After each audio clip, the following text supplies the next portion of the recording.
and Adesanya has been further removed from that world of kickboxing. There's no way Isreal Adesanya would be able or have the time available to be able to stay at a guy like Alex Pereira's level in the realm of kickboxing.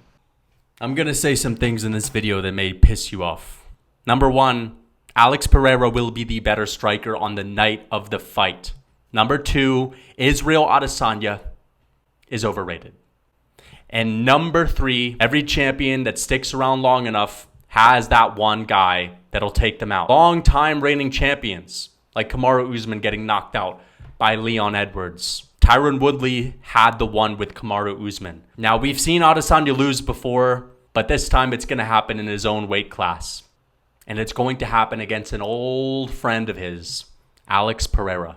Isreal Adesanya takes on Alex Pereira. We are under 2 weeks out from UFC 281. This will be going down at Madison Square Garden on the biggest stage. You know, I was more excited for Makhachev versus Charles Oliveira, but I'm not going to lie, as we get closer to this is a big fight. Adesanya is going to be taking on the only man to ever put Adesanya in his highlight reel. Adesanya got highlight reeled against Alex Pereira. You guys have seen the oxygen mask. You guys have seen that left hook Larry. You've seen it land straight up. Alex Pereira is a scary dude. And, you know, it's just kind of funny to me that this poster, these guys look all, you know, glamorous for whatever reason. I guess it's Adesanya's doing. You know, if you're going to put Adesanya on a poster, I think the UFC is starting to get the hint. All right. I think they're starting to get the hint. Adesanya paints his nails. You know, he comes in doing his eyebrows. You know, Adesanya, you gotta glam him up on the poster, I guess. But, you know, Alex Pereira's having none of that. You see it in his face right here. Now, Adesanya, he's always going to make a big statement during fight week. He's always going to come in saying, I'm going to style on him. I'm coming to knock him out. And this time when I put you on skates, I'm going to leave you frozen like Elsa. But we all know that hasn't gone over so well for Mr. Adesanya his past couple fights. I'm not going to lie, I actually fell asleep watching Adesanya versus Jared Cannonier. Luckily for you guys, and relevant to this breakdown, I watched that fight again yesterday. I also fell asleep in his fight versus Vettori, but that's not really important, guys. Let's be honest. I've watched his fights back, and you know what, guys? I'll say it now. Adesanya is an overrated striker in the middleweight division. What? Isreal Adesanya is overrated when it comes to his striking. People talk about Adesanya's striking as if he is some god. You just can't hit him. You can't touch this guy. And we're talking about him like he just styles on everyone. I think people are getting too caught up in the results of these fights and not actually watching these fights. You know, Robert Whittaker, in my opinion, outstruck Adesanya in their rematch. And he was out jabbing Adesanya with, you know, a 7-inch reach disadvantage. You know, Adesanya's got this 80-inch reach. Robert Whittaker's got like a 73-inch reach, and he was out jabbing Adesanya. You know, he was landing big lead hooks on Adesanya.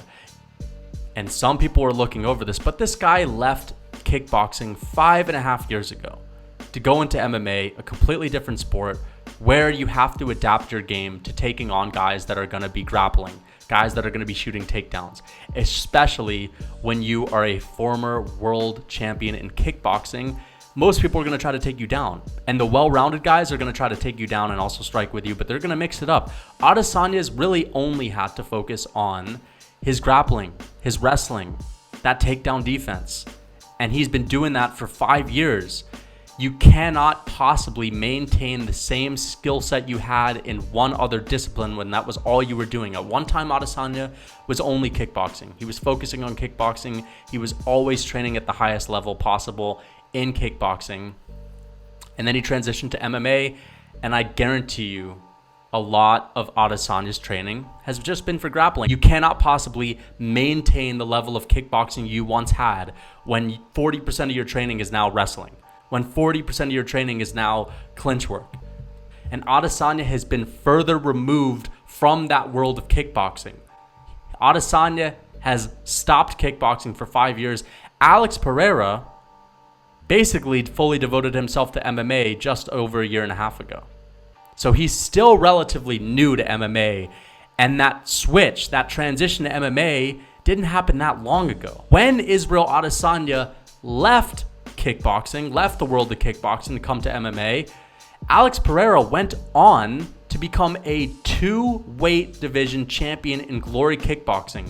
By the way, he was the first ever 2-weight division champion in Glory Kickboxing history, and he was also top 5 pound-for-pound kickboxers in the world. And this is after his 2 wins over Isreal Adesanya. So a lot of people are skipping over this, but there's no way Isreal Adesanya would be able or have the time available to be able to stay at a guy like Alex Pereira's level in the realm of kickboxing. Alex Pereira, while Isreal Adesanya has been fighting in MMA, has knocked out guys like Simon Marcus and Jason Wilness, 2 guys that have beat Isreal Adesanya. Now, I know Adesanya has never been an easy fight in kickboxing. Even those losses are all close. But at the end of the day, when Alex Pereira is taking heads off of the guys that Isreal Adesanya lost to by decision in kickboxing, and Alex Pereira is doing that in 1 round, that's very impressive. I mean, look at Alex Pereira's fights with guys like Jason Wilness. If you've seen Adesanya's fights with Jason Wilness, he did pretty well, but he lost by decision. Regardless of whether or not you think he won, the whole point is that those fights were relatively close enough to give to a guy like Jason Wilness. Look at Adesanya's fights with Simon Marcus, losing by decision. Alex Pereira is KOing these guys. Alex Pereira is finishing these guys. And guys, there's another thing that I want to do. We are going to compare Adesanya's kickboxing career. We're going to see where he was in his career when he fought Alex Pereira.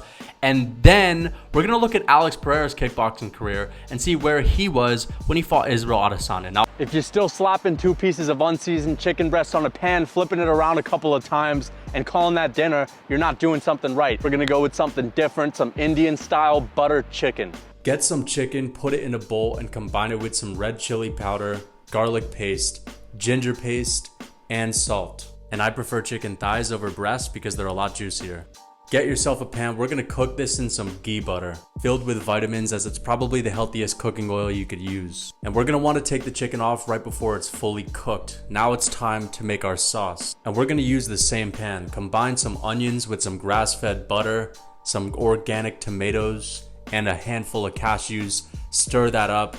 Add a little bit of water, minced garlic garam masala powder, and some organic brown sugar. A couple shakes of red pepper, and after you let it simmer for 20 minutes, we're gonna wanna blend that up. Then we're gonna put it back in our pan with some grass-fed butter and some full-fat heavy cream. And this is a 1-pan recipe, which is one of the reasons why I love it so much. Now we're gonna combine our chicken with our sauce and serve it with some organic white basmati rice. I was surprised by how easy this was to make, and now this is my favorite recipe. For more recipes like this, check out my Real Food Cookbook. We're going to look at Isreal Adesanya's career before that Pereira loss. So we're going to have to scroll down quite a bit, guys. Look at all of these fights that he's had. My goodness, I don't even know if I can count these so quickly, but that's 5. That's 5. That's 5. That's my goodness, man. Adesanya had at least 30 plus professional fights in kickboxing, almost 40 professional fights in kickboxing by the time he fought Alex Pereira. Okay, so Adesanya had been at a high level in kickboxing, right? He had been training at the highest level. He had been fighting some really good guys. And now we're going to look at where Alex Pereira was in his career when he fought Adesanya. So, Alex Pereira, 1, 2, 3, 1, 2, 3, 1. Okay. So Alex Pereira is barely a 500 level fighter by the time he fights Isreal Adesanya. This is his 8th ever professional fight, not even in kickboxing. See, 2 of these are in MMA. Marcelo Cruz, that's MMA. He lost to Kwame Otoni, that's MMA. He lost by rear naked choke. So how many kickboxing fights did he have at a professional level? Cesar Almeida, that's 1. Dustin Jacoby, that's 1. Shak Parpian, okay, that's another. Armin Letvin, Jason Wilness, right? And by the way, he came back to knock out Jason Wilness in 1 round. But the guy had 5 kickboxing fights before he fought Adesanya, where Adesanya had over 30 kickboxing fights. And he still goes out there and beats Isreal Adesanya, a guy who had been at the top of the game for a long time. Now, I know that fight was close. And you know what? You can give it to Adesanya. I'll give you that. But I'm just trying to prove the point that Alex Pereira was new. He was fresh. He was green in the game of kickboxing. And it only makes sense that the longer you're in a certain field, the better you get at your job. So he fought Isreal Adesanya, right?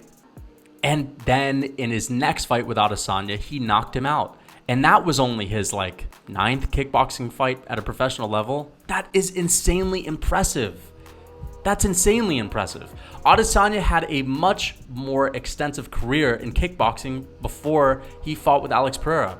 Alex Pereira then went on to do amazing things after knocking out Isreal Adesanya. Look at all these fights that Alex Pereira has had since then, right?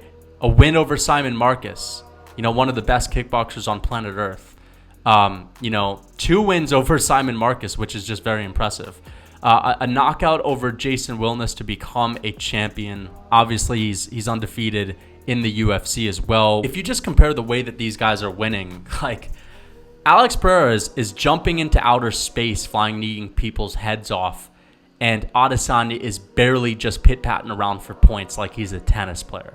Regardless of whether or not Adesanya is technical, he still looks like he's playing tennis out there. Alex Pereira looks like a Terminator zombie who's going in there to behead people. He is so stoic. He has no emotion. While Isreal Adesanya tries to be flashy, but he fails. Alex Pereira fought in kickboxing multiple times in 2021, right?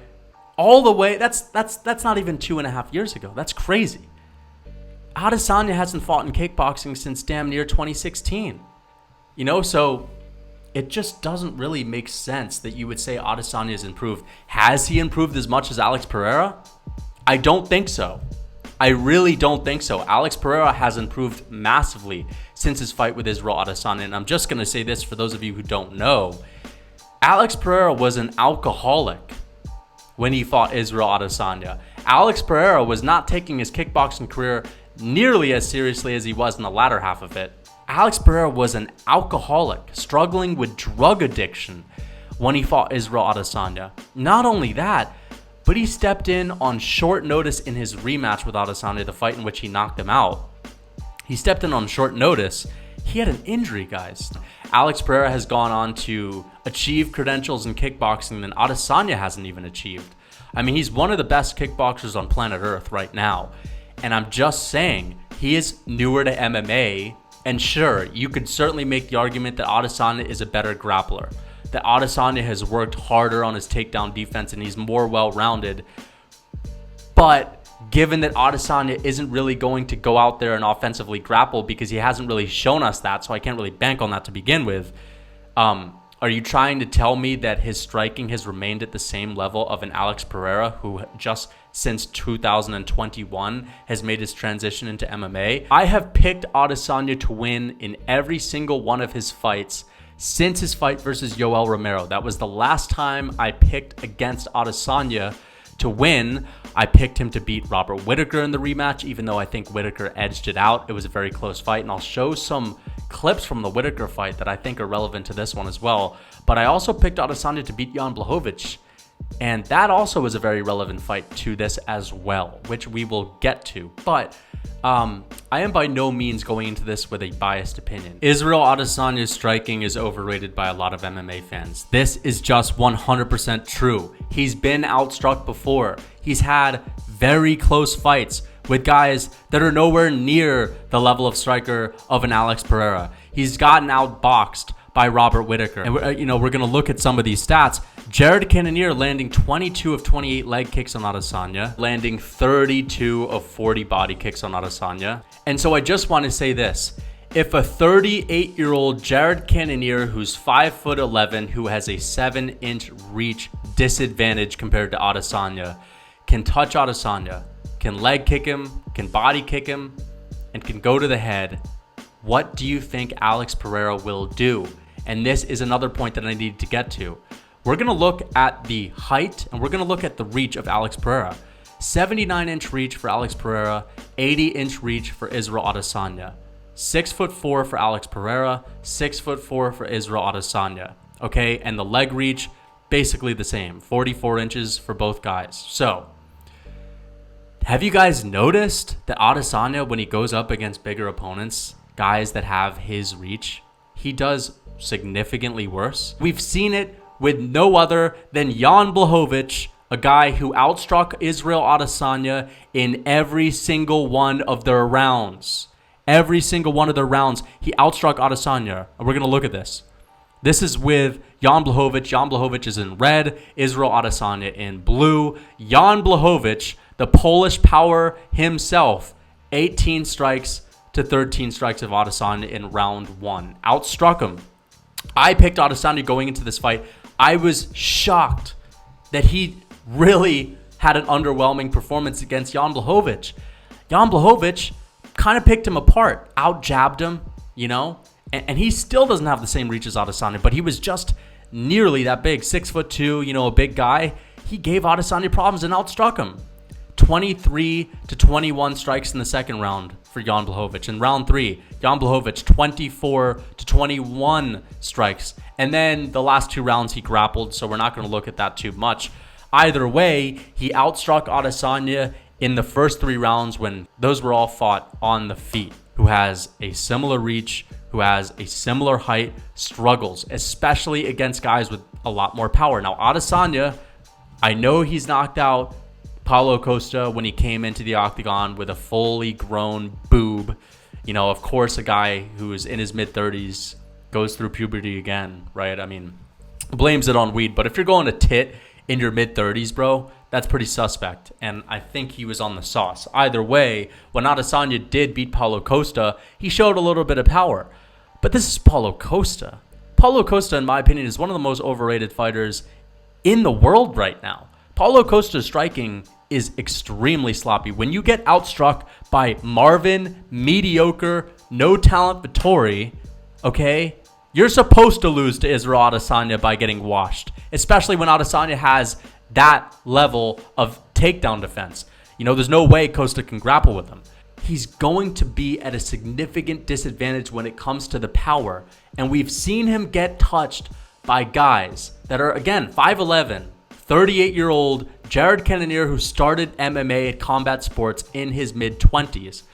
What do you think Alex Pereira will be able to do? I think he'll do a little bit better than Mr. Jared Cannonier, and I think he'll do a little bit better than 5'11" Robert Whittaker, who outboxed Isreal Adesanya. But man, the shots that Robert Whittaker was landing on Adesanya were pretty damn clean.